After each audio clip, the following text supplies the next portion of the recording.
ایک خوبصورت سرسبز اور جادوئی جنگل میں ایک پیاری سی گلہری رہتی تھی جس کا نام تھا گلو بہت محنتی اور ایماندار تھی۔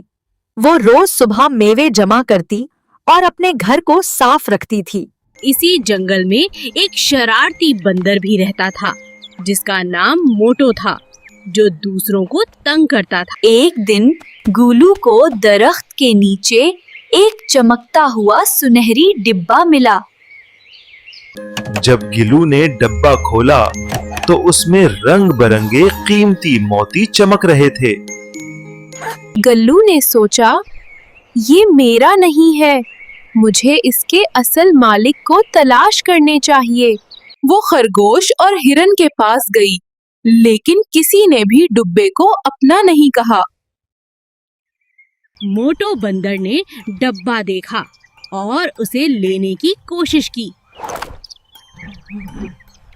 راستے میں ایک بوڑھا اولو اداس بیٹھا تھا جس کا جادوئی ڈبہ کھو گیا تھا۔